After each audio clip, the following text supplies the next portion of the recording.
Welcome to The Blueprint. I am your host, Michael Della Vella.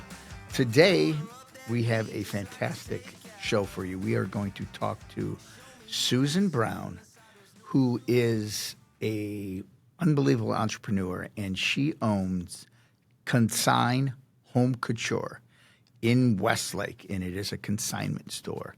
And you have done it for a long time, and we're going to get into all about Susan Brown and the consignment store and entrepreneurship. Without further ado, welcome my good friend, Susan Brown. Thanks, Michael. I'm so excited to be here. Oh my gosh, really something. This is going to be a lot of fun. But what makes this easy is you and I have a relationship. Yes, and we've known each other for a long time. Mm-hmm. That Hilliard, when I met you on Hilliard, I was still with Realty One. Yes, and they were still around. So it's got to be 20 plus years ago. I'm going to say close to 19. I was going to say because I'm at least 18 years here, and that's when they bought Realty One. So it's got to be. I remember 19, that. I remember it was Realty old. One. Yeah. Was Ethan born? Yes. Okay. Yes. Yeah, because I think I had my 3 boys, but isn't that crazy? Yeah. So let's get into this, Susan. Tell me, how did you get in the consignment store business? I know you had a corporate job. Yes. And you one day decided you didn't up and leave it. I'm sure it developed. It developed, absolutely. And I think things are kind of meant to be in this world, even the tough things too. But I was in hospital administration for 17 years, undergrad, graduate degree. But it wasn't, when it really got down to it, after being in it for a while, I wasn't making the difference I wanted to make. And that big part of that was corporate, and I loved the people. I loved the operations in a hospital. I was kind of crazy. Always loved being in a hospital. Got a good vibe from all of that. But it goes back to the roots. My mom was a nurse. My dad wanted me to get into business. And, you go to college, it's like, you think you want to kind of please your parents, and your parents know you better than anybody. So, okay, I'll try this. And but I really always had some core things going on inside, and one of them was my mom was a very savvy shopper. She had such an entrepreneurial spirit that I didn't even know what that was at the age, but I watched her. We used to have fabulous garage sales back in the 70s. Oh, no my kidding. God. Oh, funny story. Big garage sale, 7 a.m., there's a big line, and by 10, we're selling out, right? And it's the only day my dad got to sleep in, was Saturday morning. and I witnessed my mom, and I said, "What are you doing?" She goes, "I'm going upstairs to get a king-size comforter." I said, "What for, Mom?" And she goes, "This lady needs a king-size comforter, and we got to sell it." So she goes upstairs. Oh, my God. Takes it off my dad. Dad goes, "What are you doing? I got a buyer here." Oh, my And I'm like, goodness. "Mom, are you crazy?" At a garage sale. That's fantastic. Yeah. So my mom, we moved when I was getting ready to go into high school, and my mom started a consignment business in clothing, Michael. Okay. Now, I was never a big fashionista or anything, but I worked for her. You're kind of free labor, right? How old are you at this point? 13. 13. Mm-hmm. Okay. And so I was her after-school person, and then I worked every Saturday, and I got to learn the nuts and bolts about consignment, which is beautiful, because in consignment, a lot of people don't know what that means. It's you're selling on behalf of someone else. Okay. So in that, you select, you control your inventory, you do your research, wide variety of different databases nowadays, not back then, but to really make sure you get the right price points, and then you make sure that you are reaching out to the appropriate market of people, the buyers, and that's what you do, you sell. So if they don't sell, then there's no risk. Or, well, in some places they charge you fees, but in our situation, if we don't sell anything for you, you don't owe me anything at all. I'm the one that loses on that because I've invested all the time and effort. But I got to spend that time with my mom. It was priceless. She was fabulous at it, and it was very basic back then, Michael. I mean, calculator, handwritten tags. You have to post when things sell to people's accounts, and so just the nuts and bolts of simplicity of that kind of business. And we moved after high school. My dad was in state government, and we moved back to Frankfort. I was in Kentucky, and she sold the business after 4 years. She didn't own the building. She didn't own the inventory. but she sold the business. Did somebody come to her and want that business? Yes. Or did, really? Yeah. It was a small town, so they heard that we were moving and everything, and she's like, it wasn't a ton of money, but Michael, 4 years and you sell a business? But was she just thinking, well, I'm going to let my lease end and I'm just going to move on? Her lease was ending, so that was part of it. That timing wise, it worked great, and it was just fascinating to me. I think that's awesome. Yeah, yeah. And you don't realize at such an early age of what you learn until you go through formal education. It's like I learned more in that period of time than I did in grad school together. Watching the way your mom interacted with people, relationships, and building those relationships, and how people. I'm sure you had people coming back all the time. Total loyalty. But that's why I know that you are so successful is it's because of who you are, and you're such a warm, easy person to talk to. You trust you when you talk to you. You get it's you just resonate with people. Well, I've certainly watched the consignment industry over the years. I go to national meetings. I've been all over the country with things. Everybody has a different business model. Every owner has their own take on things. Mine has been, I think one of my biggest strengths is empathy. And I empathize with the people who spent a lot of money for something and now they can't use it. And so I wear both hats of the consignor and the buyer. So a lot of stores negotiate prices. I never did. It is you take your chances. Items in our store, when it comes in the door, 30 days from that date, it goes down 10%. At 60 days, it goes down 20%. And at 90 days, it goes 30%. The price is the price. We don't negotiate. Do you know pricing that well that if, let's say, a couch comes in? Yes. How do you set that initial price? I go right online to see if I can find that exact item out there in the showrooms, and a big majority of our stuff is still available in showrooms today. Online catalogs in the stores, your Ethan Allen, your R House, your Restoration Hardware.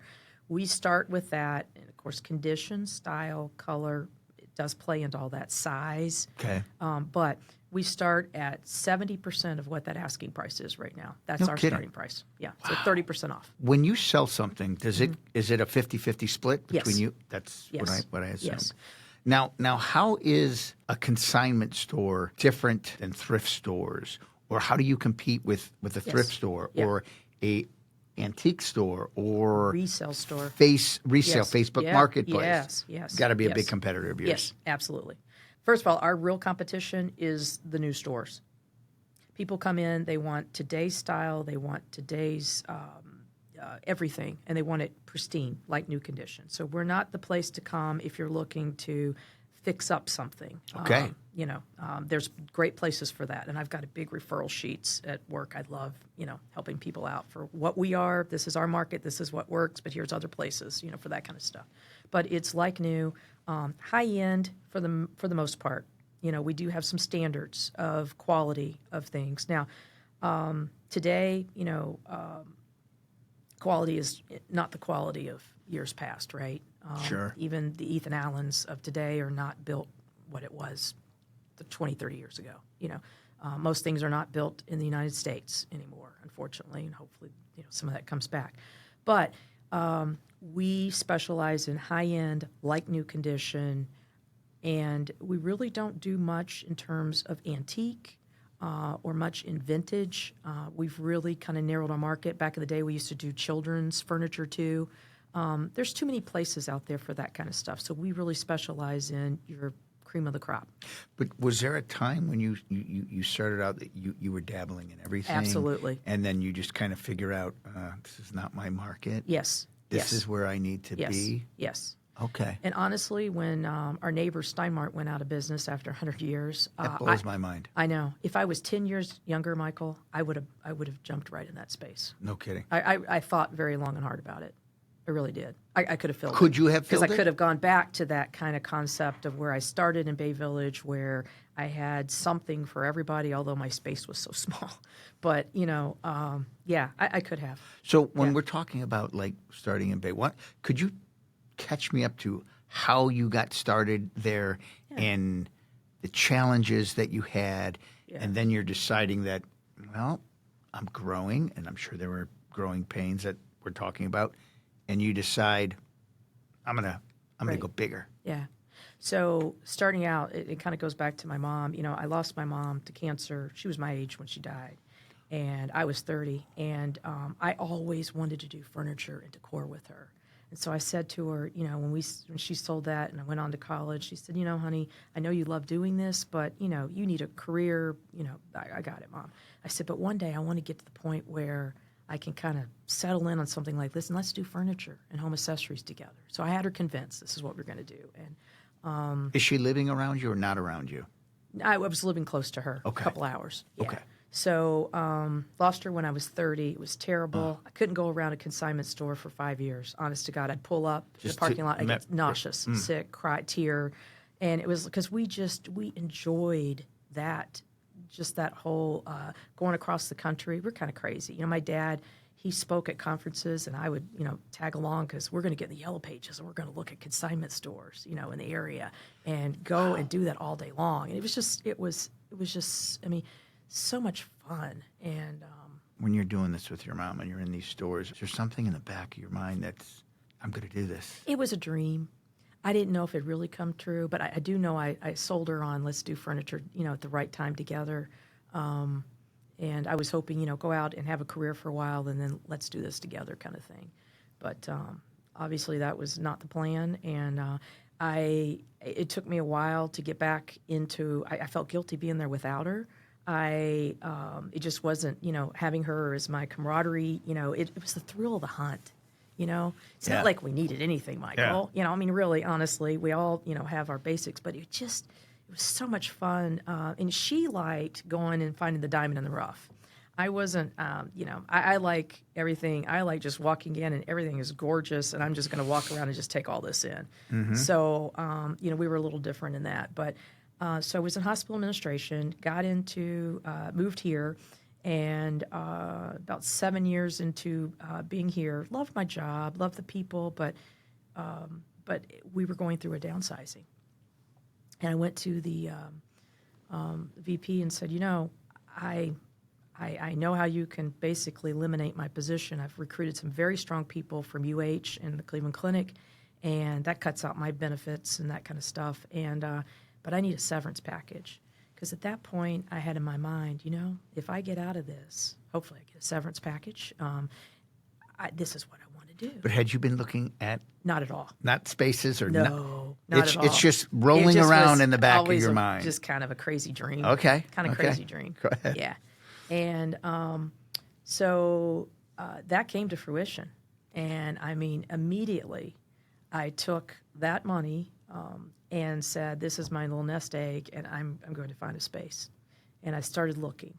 Now, I went to, they give you the opportunity to go and, get your resume poofed up, talk about networking of other healthcare jobs. And I'm like, God, I hope I don't have to do that. I really want this to kind of come together. But I was not a big risk taker, and I wasn't sure if this was too much of an emotional decision, because there was a lot of emotion into this of like, finally I can do this, and finally I can have a connection with my mom on a daily basis. And I know that sounds real hokey. I get it. But I get it. It really it meant something to you. it So really drove something is inside you, Without a doubt. driving you to do this. Without a doubt. And you know you need to do this. Yes. And unless you do it, it's just not going to. Not going to feel fulfilled. That's right. Love it. That's right. Love It was it. a mission. It truly was. Love it. And so I was driving down Dover Center, and I was going to the bakery, Fragapans, to pick up cookies to take to school to help with the teacher, because I was, had a little time on my hands. I mean, I was probably 3 weeks out of a job, and I'm ready to go. I got too much energy. I'm not a stay-at-home mom kind of person. And so I stumbled upon this, for rent sign, and it was tiny. Back in the day, Michael, that corner of East Oviatt and Dover Center was across from the post office. And it was 1,000 square feet. What year is this? 2009. 7, 8, 6? 2009. Okay. 2009. Okay. No, No. 2007. It was 2007. You're right, 2007. And, real estate crash. Boy, you picked a really challenging yeah, time economy. to start. Everything Yeah. was in the toilet. Everybody and all my close, camaraderies for the most part, spouse and otherwise, said, "Are you crazy? Yeah. That's just stupid." So I'm like, okay, well, it may be stupid, but I'm not spending much, and I'm using this little nut of my, severance package here, and I'll see what happens with it.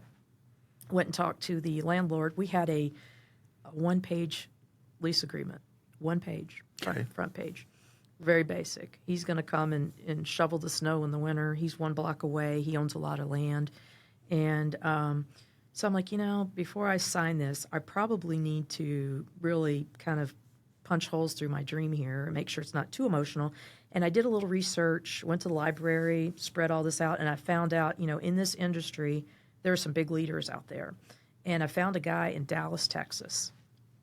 And at the time, my husband was going to a meeting in Dallas. I said, I'm going to tag along, and I'm going to call this guy, make an appointment before we go. And I paid him a consulting fee, and I spent basically about 12 hours with him. He took me all around Greater Dallas and showed me all the different business models. And he said, everybody has their own thing, and you could see some do better than others, but it's all based on your market. But it really gets into what you're good at and what you want, what you want to do and how you want to create it with this business. I came back so pumped, I couldn't sleep. I'm like, I know what I want to do, but I've got such small space because I can't afford, I'm not willing to take the risk of something else. And I started out with this very small space, but I knew right down the street was storage units. I had no idea by the time I left there I'd have 10 storage units. No kidding. Yeah, underneath the drug mart, there's Westlake indoor storage. Oh, I love that place. Yeah. So you sign your lease. Signed my lease. You're done with your Dallas tour. Yes. You're in. Now you're in Now it. it's getting real. So you have the keys to the place. Yes. Where's your inventory at this point? Got to create it. So how are you creating inventory I send from an nothing? email to everybody I know in healthcare and otherwise. Hey, Totally grassroots. totally grassroots, 100%. Took me 90 days to stock the place. You actually stocked it. I did before I opened. Were your standards? That's they're why I different. wanted to do it. Okay. I wanted to have enough in there that people understood what this was going to be about because, when I moved to Cleveland, I was surprised there weren't a lot of places like ours. And they weren't, they're just kind of like what people think consignment stores are, and they mix consignment store with thrift store to resell. And there's nothing wrong with any of that. There's some very reputable ones in our community that I'm very, very well respected. They've got my respect. But I just had in my head what I wanted to do, And the one thing was, got storage units down the street. There's 2 spaces in this building with other renters, and the landlord was willing to put in writing that if they came available, that I would get first rights on that at the price of what I'm paying for mine. So it was going to, fit in the budget and that kind of thing. But the funny thing was, I'm like, how could I go wrong? The post office is right across the street, and Heinen's is right down here. Heinen's, Mally's, Yes. you the Dairy Queen. So you're getting foot traffic. I'm getting foot traffic. But when I get in there, didn't do all my homework. I was sitting there the first week going, this is the quietest post office I've ever seen. Like, nobody comes. At that time, it was a distribution center. So the post office was over by Dairy Queen in the little shopping center, a block away. Sure. But then it eventually moved. So and we moved back into it, thank goodness. Because, but I just had a gut feeling, there's some intuition there of like, and then I had the desire, I'm going to make this work no matter what, this is what I want. Is it just you, or did you have anyone working for you?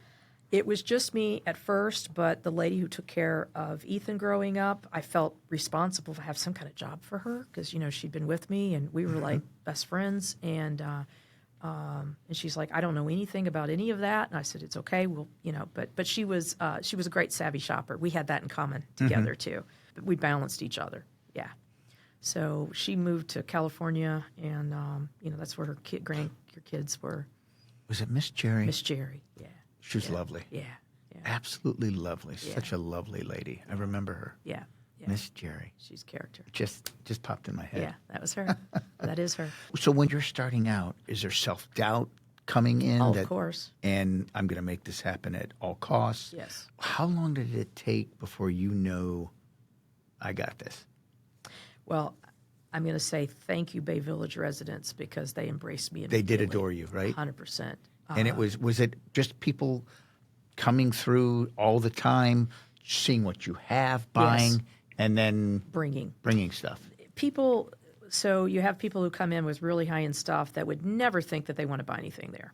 Okay, that was one of the first barriers I had to break through. Is I know you're bringing me nice things, but just like you have nice things, there's other You have people nice just things. like you, and those things are here. So the conversion from consignment to buyer, where we're going full circle, happened far greater than I ever anticipated it to be. So that was very helpful. But just letting people know it's not a place you feel like you got to wash your hands when you leave.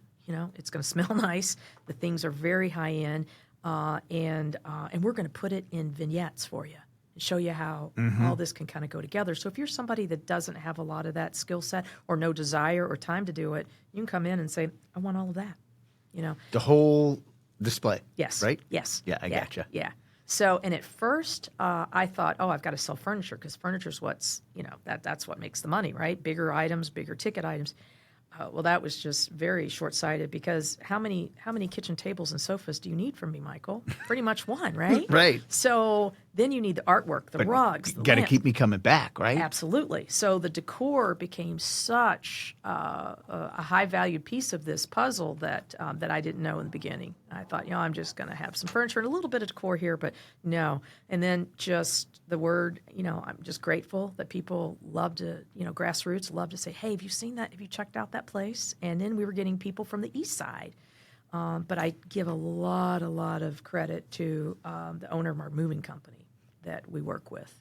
Now, how did you guys come about that? Did he come seek you out? No, I was in dire straits for a mover. I had people buying stuff, and they didn't have a mover. So I posted an ad in the Plain Dealer. And this first one of the first people, and as soon as I met him, I knew that this was gonna. I'm hopeful that this is gonna really work out. But this is the game changer, kind of what you Definitely hooking up with this moving company. Yes, Jackson Express Movers. Jackson Express. Owners Melvin Jackson, East Sider, and I'm thinking East Side, man. I mean, people are going to think they're going to have to pay extra because he's coming from the East Side. Because at that time, the majority of people were West Siders that needed things to pick up or delivered, and so I remember talking to him on the phone, and I'm like, I don't know, but can we set up a time to come? And I said, and bring me your insurance papers, bring me the trucks you use. Let me see the people that work for you. I mean, you just kind of, because this is representation of you. 100%. Right? And I knew that. So I was just very grateful. The right time, right place, right person. And I said, I will give you exclusive, anybody that needs something picked up or delivered. I'm not going to, go to other people. I want to build this, and I want to build it with you. And at that time, I'm going to say Melvin was in his, late 20s. He just energy like crazy. And he under-promised and over-delivered on everything. And price was right, professional, reliability, just honorable. If anything ever went wrong, 100% accountability. So Susan, that would be, you're using these moving companies. I come in and I'm buying this whole display from you and a bunch of stuff. So I would assume I get a delivery charge. Yes. That's but how because he is servicing us so frequently, he's able to give us a great price. A great price. Now, what happens if I have a bunch of stuff that I want to have you sell? Do you have the availability to pay him to come pick my stuff up? Or Yes. Yes. Okay. I will pay it up front if need be, especially if it's a new consigner. They have a lot of really nice things, and they're thinking, I'm giving you all this good stuff, and I'm having to pay the mover. Hey, it's my vote of confidence. That's what I tell them. I want you to know I am confident that this will sell. Michael, the furniture we don't sell in an entire year. Now, we keep things for 4 months, but just over those 4-month cycles, I can count on less than 2 hands what doesn't sell, furniture-wise. Yeah.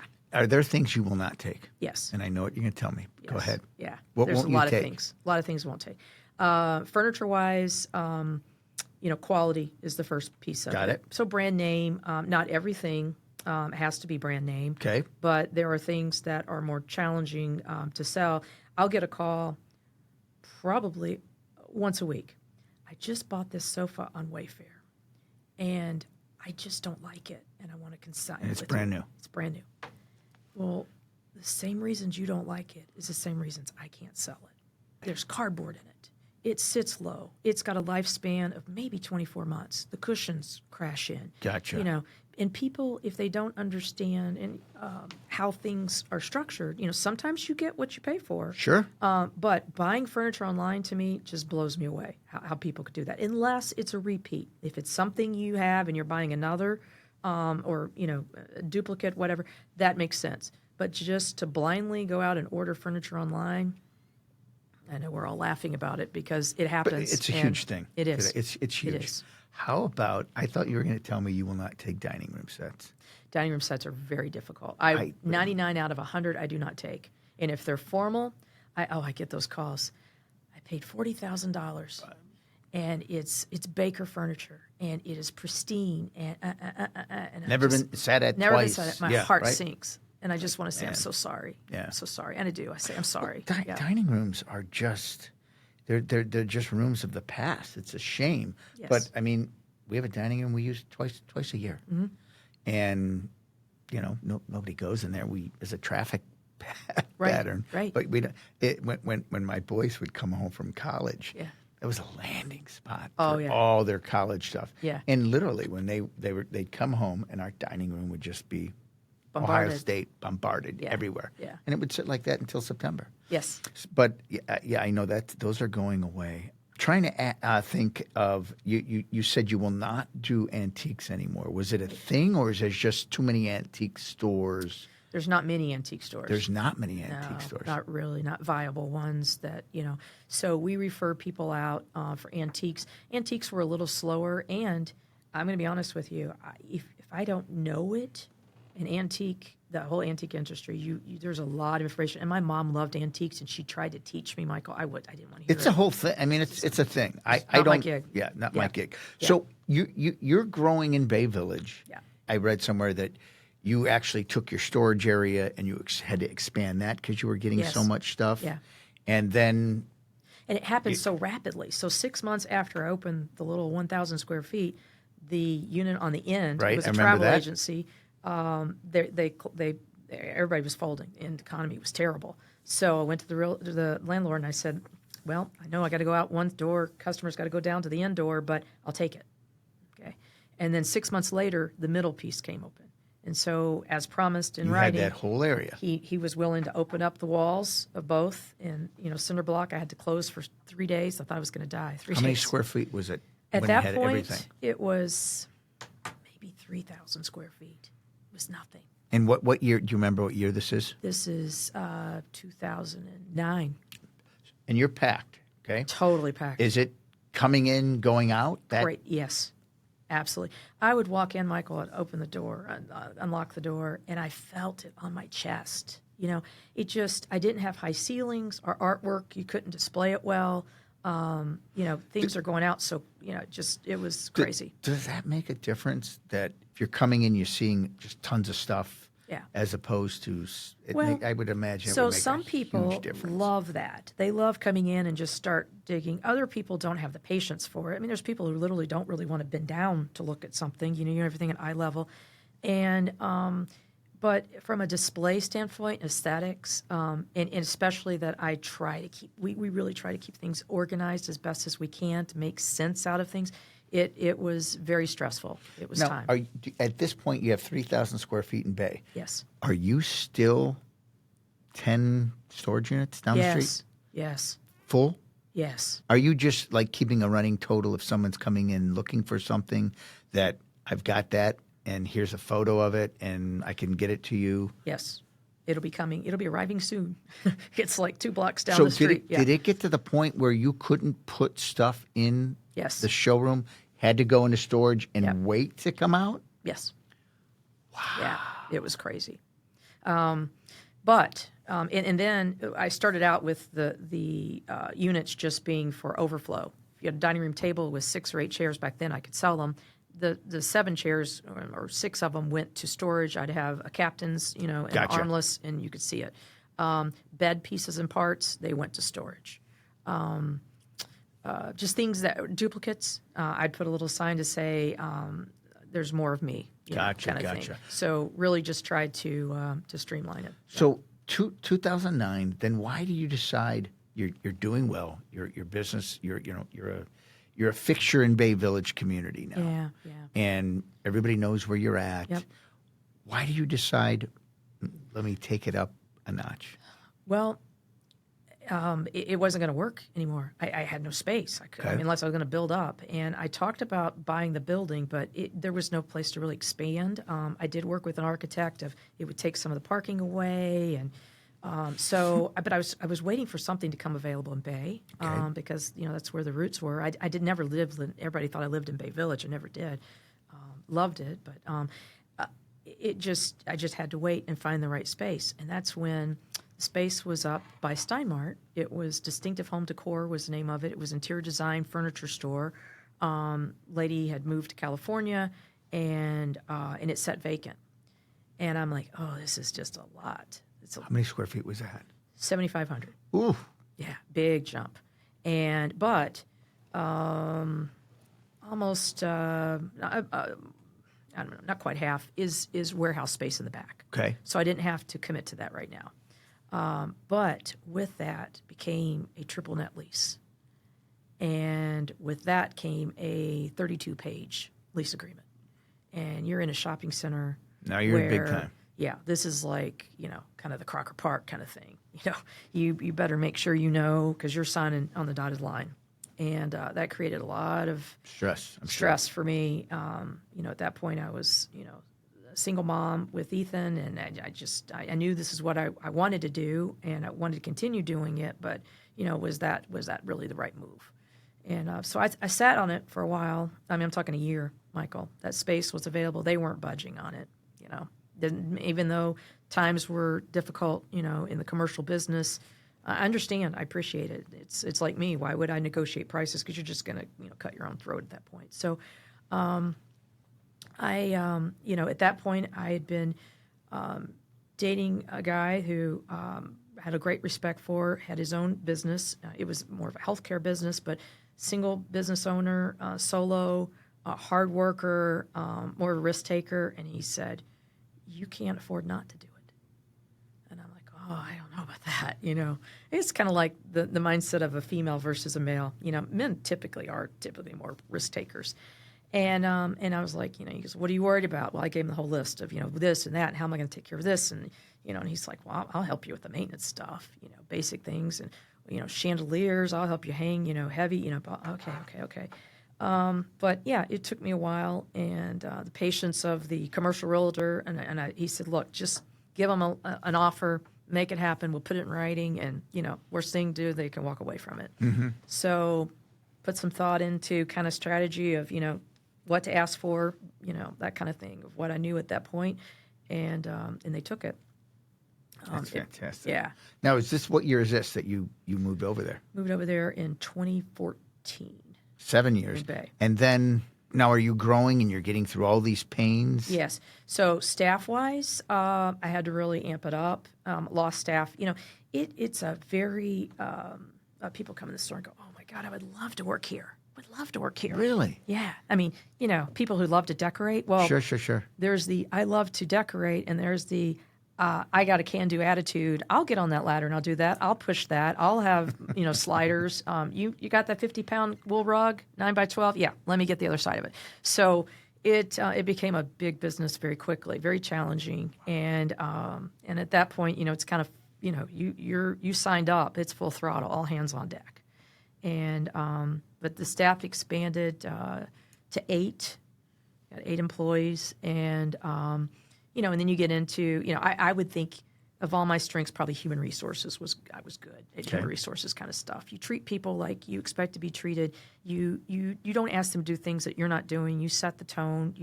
Be the role model and all of that. But you have to find the right mix of people. And there are people who are very knowledgeable. There's great interior designers out there, but you don't have to be an expert. You just have to have a positive vibe, a can-do attitude of things, and willing to step out of your comfort zone I'm going to ask you to do things that you haven't necessarily do or you don't want to do. There's a lot of people out there. Well, I don't do this and I don't do that, and so and then you get a mix of age group. My youngest is in the early 20s. Our oldest is in the upper 70s. And no, I'm Really? not the oldest yet, but. So they will come in at 7 years old? Oh, yeah, absolutely. Most reliable group of employees you've ever met. Do you still have your, let's say your following from the Bay Village people still Yes. come in and see you? Gratefully, yes, thankfully. And has it, because you're now in another city, I know you've picked up so many people from here, but from outside of the West Side? I'm going to tell you, COVID really opened up a whole new door to us.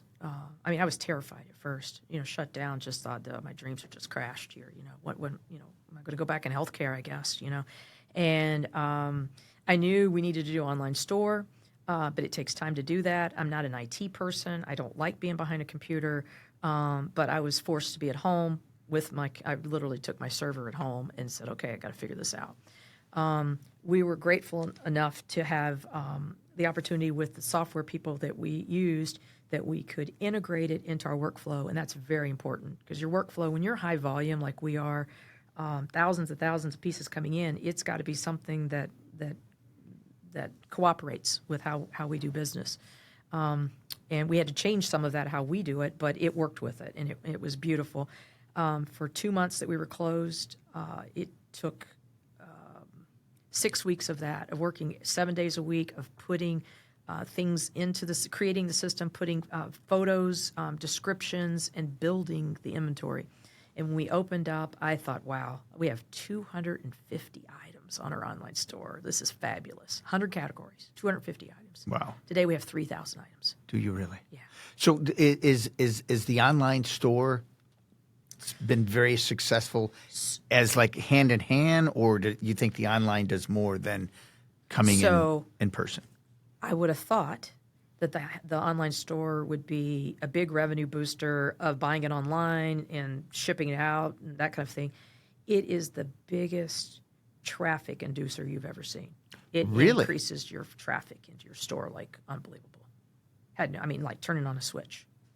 And but you got to have that following, so that's your website, and and then you got to have some social media piece to it and all of that. But it allowed us to become regional.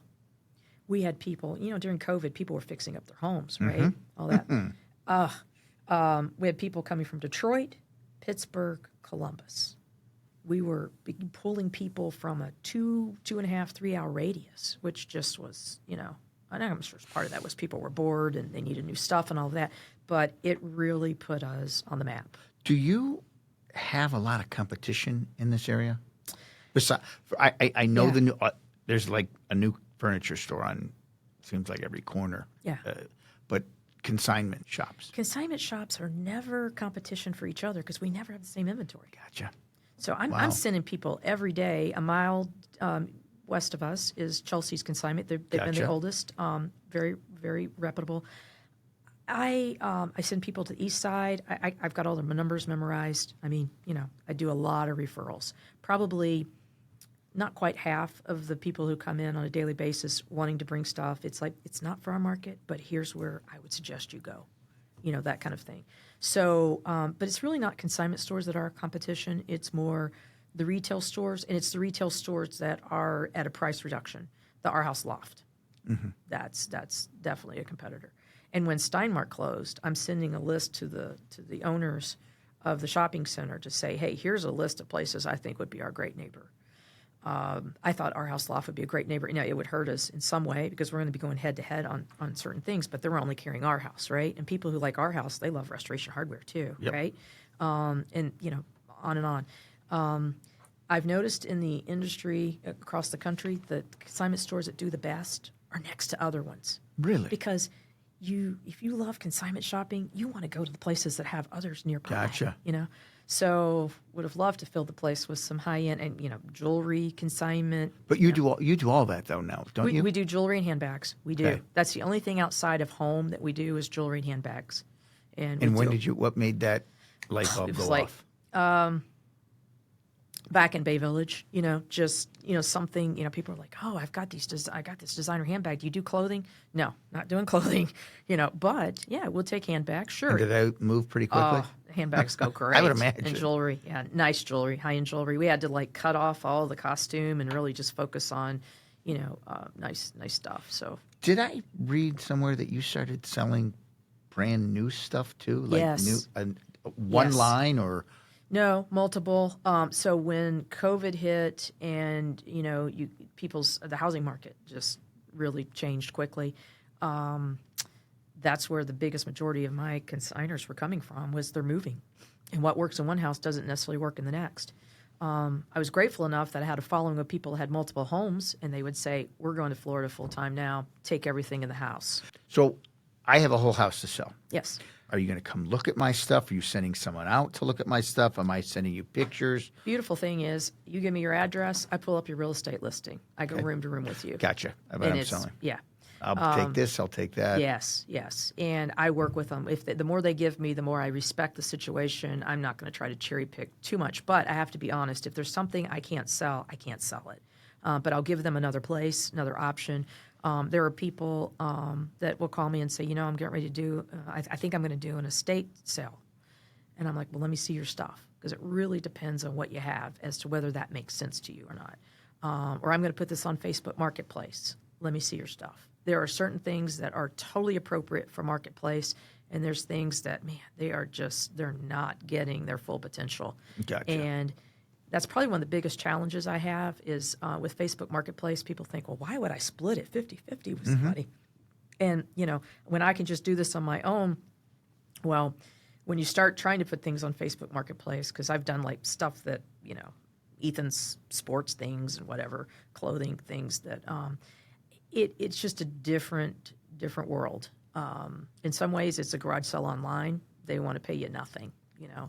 They'll stand you up. They won't come. Right. That you got people coming for the wrong reasons. They're scouting you out. Oh, you're moving. Oh, or you're. I agree. But the prices that people are getting, they don't know. They simply don't know the market and what the potential is with it. So. What items are the most popular in your store? So multi-purpose. You've got a console. Okay. That could be a media console. It could be a buffet that's even in your eating kitchen. Okay. That when you do have people you could serve from for great storage. It could be a piece that goes in your foyer. It could go in your bedroom. Multi-purpose pieces Gotcha. are valuable. Space-efficient pieces. People downsize, smaller homes. But I sell large pieces too, because we have a lot of large homes. And I started learning, kind of what you already know. Brecksville has a lot of large homes. Hinkley, Hudson, East Side. Yeah. So I still, size doesn't scare me necessarily on size of furniture, but you just have to make sure it's the right things. Not too style specific or too, not everything can be oversized. I went to the new Restoration Hardware. Have you been there? I have not. Laura has been there a couple of times. I hear it's fantastic. Yeah. I wanted to go for the restaurant experience, Sure. rooftop and all that. The best is in Chicago, by the way. Oh, and New York. I know Gianni's probably been there. Just incredible stuff. But it's not for everybody. And you look around, it's that's for professional athletes. It's so expensive. It's very expensive. It's gorgeous. And it's very deep. Yep. Big. If you're Yep. 6'5", I agree with you. Makes sense. But there's certain brands of manufacturers that carry less shallow, more shallow, I guess you say, more practical for all sizes. Women, ladies, they want wood arms. They want, something that fits them right. My husband's a chiropractor, and he's like, that doesn't get the chiropractic seal of approval. A lot of those real deep. It's Right. like they come to me with back problems, and I ask, well, I sit and watch TV for 2 hours. I want to get up. But yeah, well, yeah, it's your furniture. So I'm like, he wants a piece of the commission. I'm There sure you go. if there was commission, but it just. Things that what you and I would want in our house. And everybody's taste is a little different, and I got to have different price points Sure. too. Not everybody wants total top of the line. But Marketplace, it's a great place if you're selling low end stuff I agree. that you didn't invest a lot in, and but We use it when we're clearing out our garage and we have so much Yes. God, do we throw it on the curb or Yes. can I get $10 for this? Yes, And I right. don't care. Right. It's either going on the curb or I'm Right. taking it to Goodwill. And if I Right. don't feel like Yeah. driving up to Goodwill, That's right. I'll do the marketplace. Right. But Porch pickup, yeah. exactly. Yeah. So all your stuff, I want to see how it would relate to what I do, and you've kind of touched on this. Tell me how your business could help clients that I work with, or anybody that is listening to this that is thinking of selling their home, Right. or has just purchased a home. So if I'm a seller, what would you tell me to do if my realtor said, my house is really cluttered and I need to get rid of X, Y, and Z? First, I defer them to what does your realtor say? Yes. There's some people that have a lot, way too much, and I remember experiencing depersonalize it, don't start too late. There's Okay. no such thing as starting too early. Exactly. Plan yourself, and do not underestimate your cabinets, your bins of seasonal stuff and things like that. But less is more. Less is more in that kind of situation. But I always defer what your realtor says. If I see pictures of they're online and they're everything I need I could see right on Sure. the online listing. Some people want to jump the gun and say, well, I don't have it with the realtor yet. I'm like, okay, then you can email me pictures or bring your phone in. We can go right through it. I mean, literally. But it's just to make sure that you get on a jump start. No such thing as too early. And then I will go through the whole thing with them. And at first, I could tell right off the bat whether we're a fit. Now, if I can only take one or two pieces and they've got 30, I'm not going to be selfish and say, you got to, Right. So I'm a relationship builder. I want long term. I want them to say, she sold everything of mine. I would do this again, kind of thing. So just evaluating to make sure they're a right fit. If they're not, I've got referral sources for all of that. And then look at the timing, and the timing of when's your close date, and we're full service. I mean, literally, the realtor doesn't have to get involved in it. I've got everything I need there. I will go ahead and have the movers call you to get you on the schedule and get you scheduled 30 days in advance. Most of my arrivals are 30 days in advance. And you do have clients that come in and, like you said, they're moving to Florida. They're moving Yes. to North Carolina. Huge number. And home may be sold, or they're Yes. a year out, Yes. 2 years out. Yeah. They will come out and start Yes. giving stuff to you that works for you. Yes. And going that I always way. say start with the decor because there's only so much decor you need to have in your house. Furniture, use your realtor's advisement or the stager that's involved. Stagers are a godsend. The best. Debbie Atwells and of the Debbie world. Atwell is the greatest of all time. Amen. It's so funny how that, I don't know if you mentioned to her or she mentioned to me that, I think she told me to go look at, it may have been for this. For the studio, yeah. And I'm like, oh my God, she's a dear friend of mine. Yeah. She's the greatest. So, Yeah. Debbie Yeah. is tops in her Yes. industry, as are you. Yes. And it's just funny how those, the like-minded people Yes. get together or ended up Yeah. knowing each other. They But do gravitate. I did love that she speaks so highly of you. That's great. And, I'm sure she buys stuff from you all Yes. the time. A lot of stagers, a lot of designers. I have a lot of designers. Do you? And I have a lot of designers that we are their source when they want to refresh in their studio. We get brand new pieces. Is there like a day that, for lack of a better, Yeah. I'm going to go back to Kentucky. Is Yeah. there, how on Saturdays is the bourbon drop for Yes. for, Yes, for I do. local the hard to get bourbons on Saturdays, you can find them. Is there a day at your store that once a week that this is when all the new inventory is out? Not really. Well, it's out same day for Okay. the most part. We try to do it within 24 hours. Do you do an email list that, hey, we got new stuff? Yes, we got to do a better job at that email list Yeah, kind of thing. that's But huge. The online store has really helped because people follow it. I'm like, if you're looking for that, we have a wish list, but if it's not exactly in the computer, the wording wise, you're gonna miss it. We're gonna miss it. So keep an eye on the website. Do you do this, or this is a great idea? So Yeah. if you're doing social media stuff, just before you put it out, this is coming. It'll be in on the floor on Wednesday and just, picture. little tease. Yes. Yeah. Little tease. People get That- crazy, yeah. Michael. The funny thing is, when we have a 24-hour hold, and we have these big hold signs. So if somebody comes in, there are people, there's personalities you can pick real quickly of, I want what's on hold. I want that. I want that. And I want that right Yeah, now. yeah. Well, it's on hold. It's a courtesy hold. I'll pay you more. Yeah, I'll pay you more. Right. Yeah. So, no, we got to do that tease kind of thing. That would No, be great. I think that's great, but you Yeah. would probably have people, Yeah.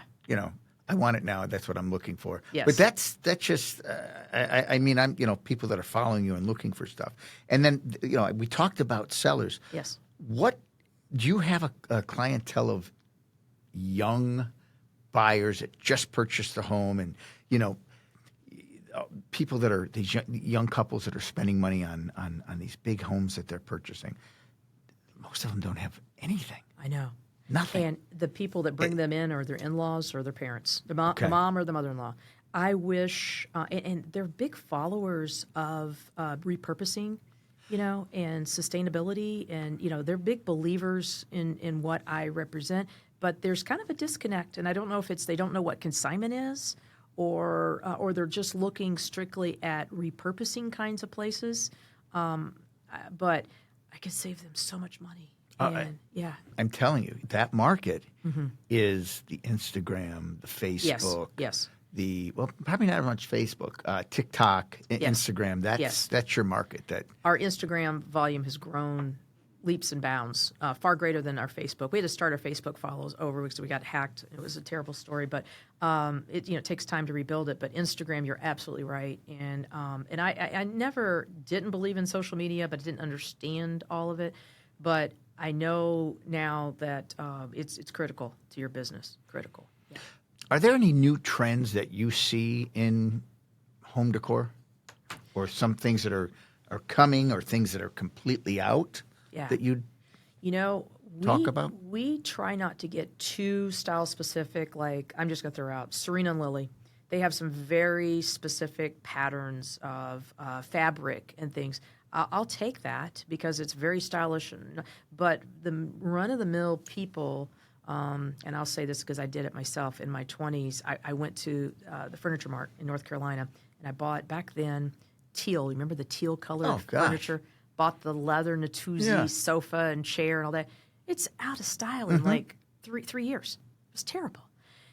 So I try to look at it this way. Don't get too trendy on the furniture. Get trendy on, and I know the decorators and the stagers are far better at this than me saying it, but, accessorize with the trends and keep your furniture, the things that your investment that you want to, maintain for a period of time that cost you the most, keep those more neutral. So do we have a lot of grays? Because gray has been gray for forever, right? Yeah, forever. Tans and, leather, if you've got kids, leather for kids and pets is the way to go. Still, yeah. Now, modular stuff, like the love sack. We've had love sacks come in. Yeah. How does that wear well? It does, but it's a certain group of people, typically more young.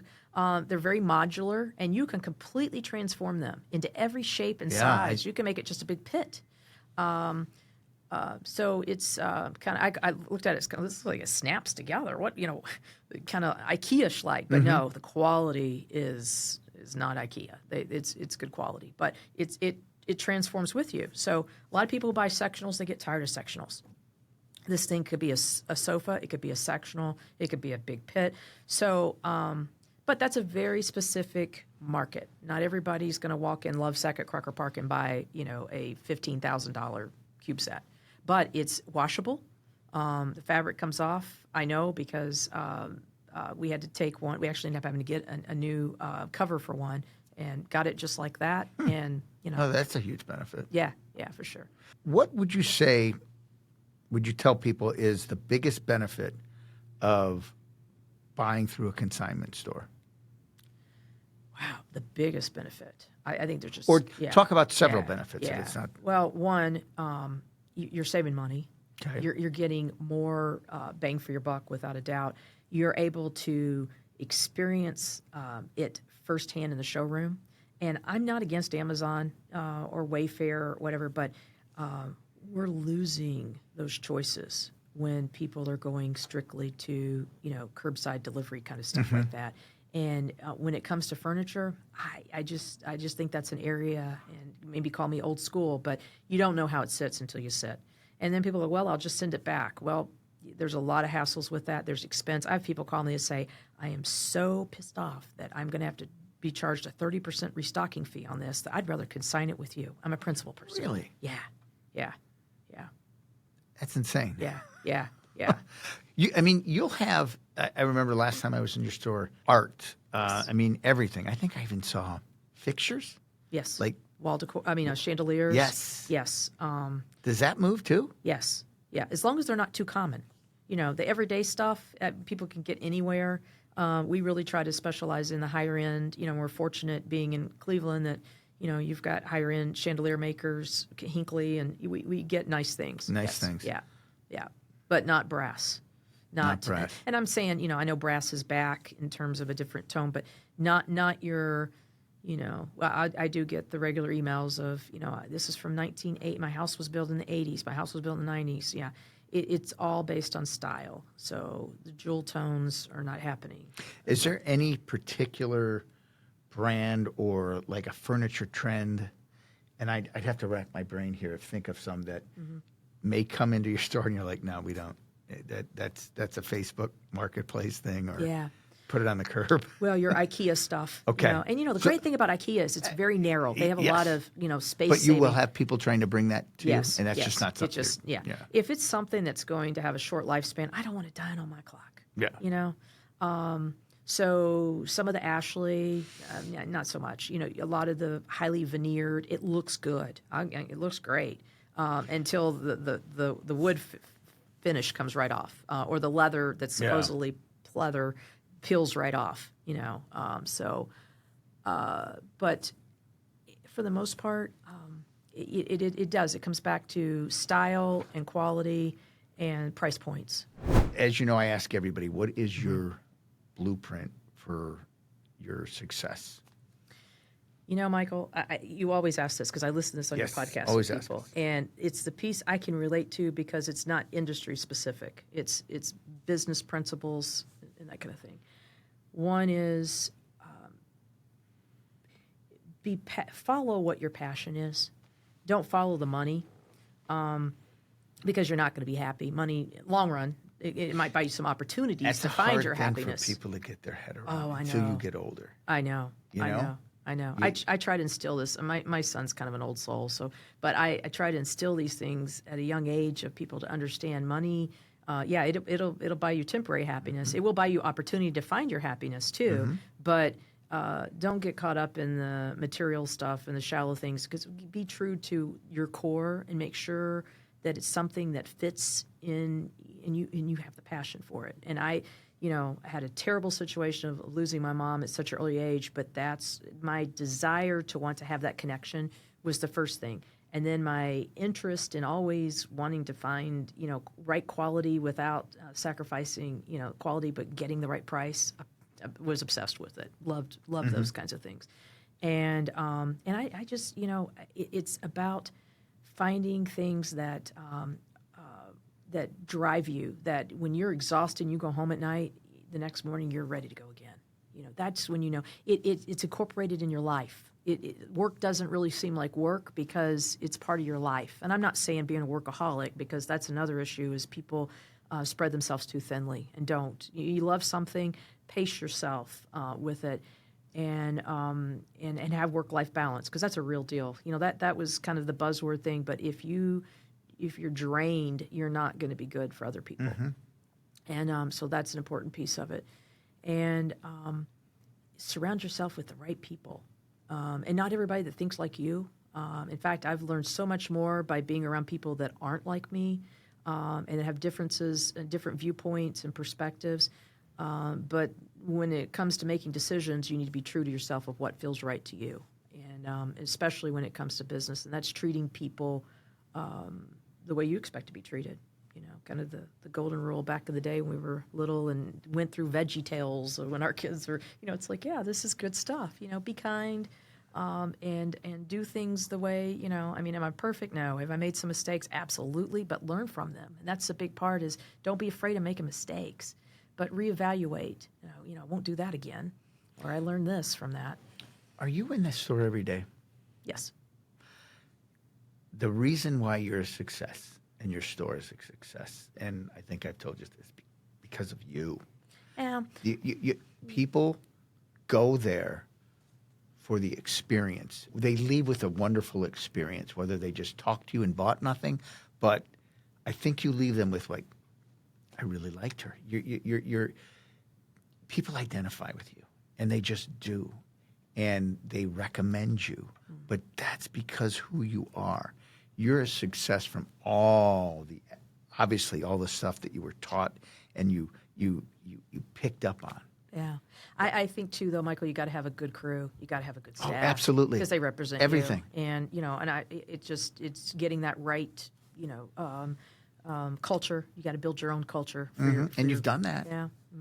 Well, I'm grateful. I've learned, you know, not that every employee's been the best employee, but I've learned, you know, through some mistakes through the years. Do you have any goals that you're trying to You know, do? everybody, you know, Accomplish. are you going to have another store? Yes. That's a lot. It's too much. It's a lot. Would I be interested in working with someone and creating a kind of a franchise kind of thing? Sure, I would do that. But we're starting something kind of downtown. It's a little premature to say a lot, but you know, with Sherwin-Williams World Headquarters coming down there, a lot of opportunity downtown. I know a lot of people have avoided it. It's been I felt so bad for restaurants and downtown business. You know, it just has been horrible since COVID. But now that things are coming back to requiring people to come to work, there's an opportunity. And again, it's getting the right people together. And I have a consigner, a buyer, shopper, Coco Dixon. I don't know if you remember Hansford Dixon, the football player. Yeah. So his ex-wife has a phenomenal 22,000 square foot selfie museum downtown in the arcade. Really? It's fabulous. To go take selfies? Yes. Why have I never heard of this? Because we're old. I went there for my birthday. It was a blast. Really? She's so creative. Oh, my God, this woman. And she has a retail business in there as well, a lady from the east side. And they're selling things like Mackenzie Childs, very hot market for that. Italian ceramics. And then she's partnering with a couple other people, a company that's more vintage black and white kind of clothing, very catchy, very, you know, people in the industry that have just blown it out. And so she's asked that I come be part of that showroom space. And then, again, I do believe people come in your life for a reason. My mom always said that. I was at the Christmas Connection this year. Somebody talked me into going to the IX Center for the Christmas Connection and taking Christmas things. And I just wasn't really the right fit for it. I mean, people are coming there for hot dogs and popcorn and wear their ugly Christmas sweatshirts and all that, you know, ugly sweater kind of thing. And I met a lady that manufactures her own candles. And she was in the corporate world and in finance, of all things. And she started during COVID going to candle making. And she said this was like so, it just like went right to my core of this was relaxing. I was interested in it. She started experimenting in her apartment and now in her home. And she has a phenomenal line of candles. No so kidding. I said, come be with me. You know, I'll sell your candles for you. So got rid of the candles that I've had for so many years that were back in Kentucky. You know, they weren't all soy-based. They were, you know, this is all natural, baby-friendly, pet-friendly. The unique smells and the passion she has behind that. Wow. Just talking to her, it's just like, that's what I want to align myself with. So we're exploring an opportunity that's going to start maybe in the summer. That's fantastic. Yeah. So if you would, please, tell everyone where you're located, your website. Yeah. We are in Westlake on Center Ridge Road. It's 25017 Center Ridge. It's in the old Steinmart Plaza, which now hosts the big O'Reilly's Auto Parts. It's the largest auto parts in the country. I didn't know that. I've been meaning to stop. Largest store, yeah. It's a huge distribution center, too, by the way. But we're in the shopping center. It's very close to Columbia, and we're between Columbia and Clegg. Very easily accessible by 480, 90. Very lucky, centrally located with that. We have our online store, which is the name of the store. It's consignhomecouture.com. That's ConsignHomeCouture.com.